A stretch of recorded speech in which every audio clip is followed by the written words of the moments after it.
오늘도 클릭해주셔서 감사합니다. 구독과 좋아요 부탁드립니다.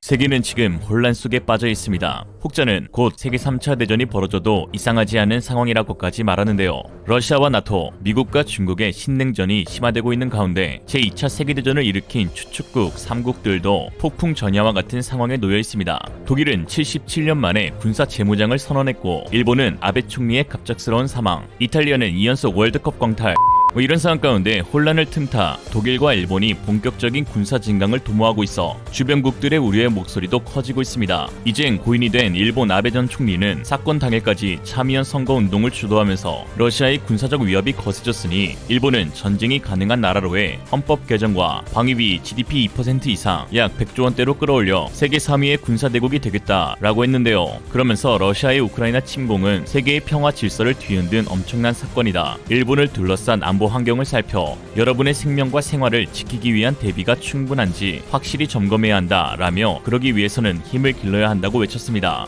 일본 정치권에서 아베 전 총리의 막강한 입지를 고려할 때 이번 아베 피격 수태는 향후 일본 정치는 물론 사회 전반에도 큰 영향을 미칠 것으로 보이는데요. 당장 10일 치러지는 참의원 선거에서 개헌 우익 세력이 결집할 가능성이 점쳐집니다. 현지 저명한 저널리스트인 다와라 소이치히로는 위 사태를 통해 자민당이 더 많은 의석을 얻고 헌법 개정도 쉬워질 것이라고 전망했는데요. 일본 우익 성향의 베스트셀러 작가이자 기자인 카도타 류쇼는 9일 자신의 트위터에 언론과 반대파에게 계속 얻어맞은 아베 신조, 하지만 세계는 일본 자유, 인권, 민주를 사랑한 이 신념의 정치인을 알고 있다. 금기시되던 헌법 개정을 계속 호소하던 그를 마구 때린 언론, 하지만 현실의 세계 정세를 볼 때 그의 지적대로 일본 존속을 위해 헌법 개정은 지금 불가피하다. 반일 망국 세력의 대죄에 할 말이 없다 라며 이번 사태가 일본의 헌법 개정으로 이어져야 한다는 목소리를 내고 있습니다. 이 글은 빠르게 리트윗되어 4,800번의 공유와 현재 2만 개가 넘는 공감을 얻고 있죠. 또한 현재 일본에서는 가짜뉴스와 유언비어를 통해 헌법 개정의 필요성을 강조하는 글들도 양산되고 있는데요. 일본 네티즌들은 용의자인 야마모토 테치아의 계좌에서 1억 5천만 원 상당의 위안화 입금 내역이 확인되어 조사 중이라는 글을 퍼뜨리고 있는데, 어떤 출처나 근거도 명확하지 않은 가짜뉴스입니다. 문제는 이를 실제로 믿는 경우가 많다는 것인데요. 일본 네티즌들은 용의자 계좌에는 1,500만 엔이 들어있었다고 하는데, 전 자위대 장교라 해도 일반인이 이렇게 많은 돈을 가지고 있는 것은 수상해, 누군가 의뢰한 것이 아닐까 생각해 라거나, 이번 사건에 중국이 관련이 있는 것 같아 평화헌법을 개정해서 일본도 무장하지 않으면 당하게 될 거야 라는 글이 올라오고 있습니다. 현재 일본 포털 사이트 야오재팬의 댓글에는 헌법 개정에 찬성하는 글들이 실시간으로 올라오고 있습니다. 거기다 일본뿐만 아니라 또 다른 추축국인 독일의 움직임도 심상치가 않은데요. 그동안 2차 대전 이후 독일의 외교정책은 신중함과 점진성을 중시하며 러시아와 서방 간 대화와 균형을 강조해왔었는데요. 그러던 독일이 지난 일주일 새 기존 군사안보 정책을 완전히 뒤집으며 국방력 강화와 나토 내 책임있는 파트너의 역할을 강조하고 나섰습니다. 이미지 외교의 저자인 마크 레너드 유럽외교 협의회 이사가 미국의 외교 전문 매체 포린어페이스 기고를 통해 러시아의 우크라이나 침공은 논쟁의 두 나라 독일과 일본의 무장화 기를 터줬다. 과거 전쟁을 일으켰던 두 나라의 죄책감은 이제 2차 대전 마지막 생존자와 함께 사라지고 있다라고 하였죠. 독일의 솔츠 총리는 지난 연방의회 연설에서 독일 국방비를 올해부터 전체 GDP의 2%로 끌어올리고 이를 위해 1,000억 유로 한화 130조의 국방기금을 조성하겠다며, 이런 결정은 국가안보와 우방인 오스트리아, 체코, 폴란드 보호를 위한 것이다 라고 했습니다. 오스트리아, 체코, 폴란드 말도 들어봐야 할 것 같은데 국내 네티즌들은 새 나라 왜 강조하냐고 히틀러스럽게, 그 시절 생각나는 건 나뿐이냐, 쟤네가 우방국가 보호라 하니 미묘하네, 그것도 하필 오스트리아, 체코, 폴란드? 얼른 미대 정원 안 늘리고 뭐하냐, 예비자도 전부 합격시켜라. 독일이 재무장을 선언하고 폴란드를 보호하기 위해 군비를 증강한다. 라는 반응을 보였습니다. 이날 슐츠 총리가 연설을 마쳤을 때에는 2차 세계대전 이후 최초로 만장일치 기립박수가 터지기도 했죠. 그러나 유럽 현지에서는 독일과 일본이 우크라이나 전쟁을 이용해서 군비 증강을 도모하고 있다는 비판도 나오고 있는데요. 러시아의 우크라이나 침공이 유럽 전체의 안보를 위협하는 것은 사실이지만, 그렇다고 해서 전범국들에게 재무장의 길을 터주는 면죄부를 줄 수는 없다는 의견을 내고 있습니다. 특히 가장 크게 반발하고 있는 것은 폴란드인데요. 러시아와 인접한 폴란드는 이제 독일의 재무장에도 시선을 돌려야 하는 형국입니다. 독일과 폴란드는 1000년 넘게 피를 피로 씻은 관계이고 현재까지 과거사 문제, 국방 문제로 인해 적잖은 갈등을 빚고 있습니다. 체코를 비롯한 대다수의 유럽 국가들 역시 과거 나치의 침략을 받았기 때문에 사이가 껄끄러워 독일의 상임이사국 진출에도 반대하고 있기도 하죠. 특히 지난달 23일 안제이 두다 폴란드 대통령은 독일은 전차를 주변국에 지원하겠다는 약속은 지키지도 않으면서 오히려 자국의 군사력 강화에만 몰두하고 있다라고 비판했는데요.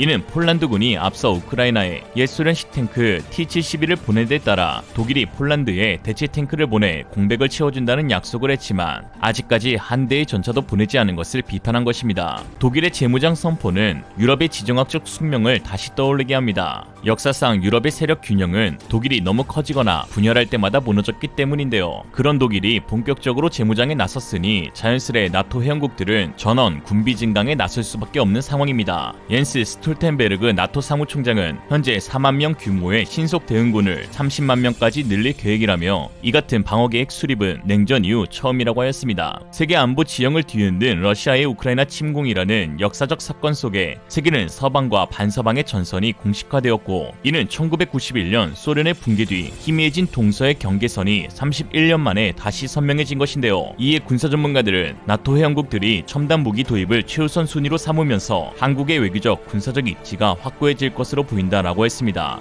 이는 독일이 무기 수출 규정을 개정하면서 방산 시장에 다시 뛰어들었지만 아직 피해국들 사이에서는 전범 국가들에 대한 반발이 거세고 미국은 테러와의 전쟁으로 중화기 수요가 줄어들어 방산업체의 중화기 생산 능력은 감소한 상태인데다 도입 수량도 많지 않아 대당 가격이 비싸졌기 때문입니다. 그러나 항시 전면전에 대비하는 한국은 전차와 자주포 등 중화기를 신속하게 대량 생산할 능력이 있는데요. 규모의 경제를 이룬 덕분에 도입비와 후속 군수 지원비도 낮습니다. 여기에 K무기는 한미연합 방위태세 유지를 위해 미군과의 상호 운용성도 갖췄다는 강점이 있죠. 그러니 나토 군사 규격을 사용하는 유럽 국가들에게 있어 한국의 무기는 사실상 대체할 수 없는 최고의 선택이 되고 있습니다. 여기에 한국 무기는 국제적 신뢰도 또한 매우 높은데요. 북한과 대치하고 있는 상황에서 한국군은 항상 새로 개발된 무기로 훈련하면서 그 성능을 시험해왔습니다. 북한의 위협에 대처해 한국이 사용하는 무기는 검증되었다는 신뢰가 글로벌 방산업계에 형성되어 있죠. 실제로 국제적으로 한국 무기의 품질에 대한 전반적 신뢰도는 방산 수출의 증가로 입증되고 있는데요. 한국의 무기 수출 계약 체결액은 꾸준히 증가해 2016년 25억 6천만 달러에서 2021년에는 72억 5천만 달러를 기록했습니다. 2016년부터 2020년 사이 한국은 무기 수입 점유율 4.3%를 기록하며 세계에서 7번째로 무기 수입을 많이 한 나라였고 무기 수출 점유율은 2.8%를 기록하며 세계에서 8번째로 무기 수출을 많이 한 나라였습니다. 무기 수입과 수출 모두에서 점유율 10위 안에 든 국가는 한국과 중국 두 나라밖에 없죠. 게다가 최근 한국은 무기 수출 시장의 점유율이 가장 가파르게 오르고 있는 나라입니다. 지난 5년 사이 한국의 무기 수출 금액은 무려 177%가 올랐고 이는 10위권의 다른 국가들과 비교가 불가능할 정도이죠. 이미 세계에서 손꼽히는 무기 수출 국가인데 혼돈의 유럽, 아시아 정세상 앞으로 더 많은 무기를 수출할 가능성이 농후합니다. 특히 전 세계 많은 국가들이 큰 관심을 보이고 있는 세계 최고의 자주포 K9은 이미 8개국 튀르키예, 폴란드, 인도, 핀란드, 노르웨이, 에스토니아, 호주, 이집트에 수출되었는데요. 주력 전차인 K2 흑표전차 역시 노르웨이, 폴란드 등 향후 수출 가능성이 매우 높은 상황입니다. 또한 차세대 보병전투 장갑차인 AS-21 레드백은 호주의 최종 후보에 선정되었고 T-50계열 경전투기는 국내를 비롯한 5개 국가에 200대 이상 판매되었는데 최근 미국 방산업체 로키드 마틴과 전략적 협력을 강화해 1000대 이상 수출을 목표로 설정하였습니다.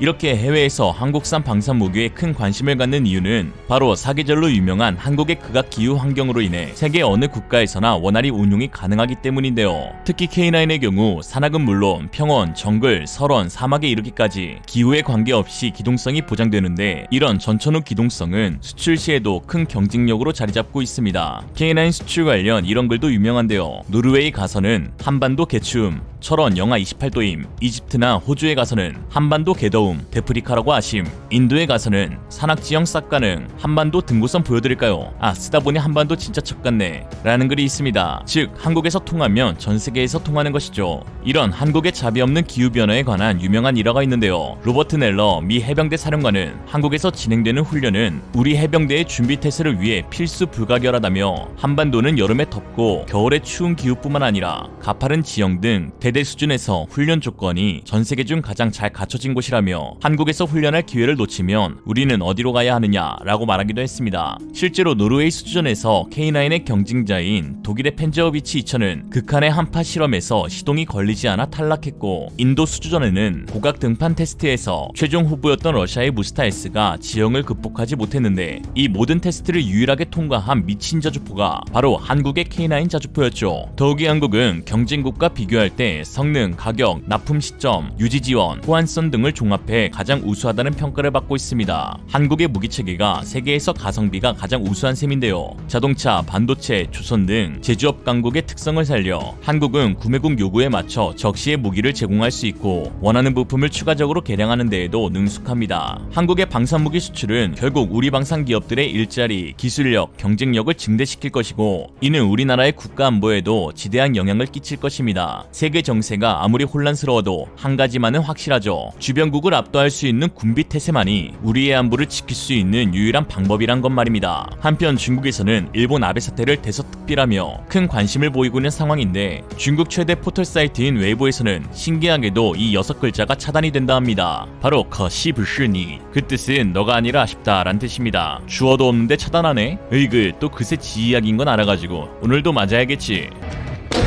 이상으로 리얼리즘이었습니다. 여러분의 생각은 어떠신가요? 현명하고 지혜로운 여러분의 의견을 지금 댓글에 남겨주세요. 감사합니다.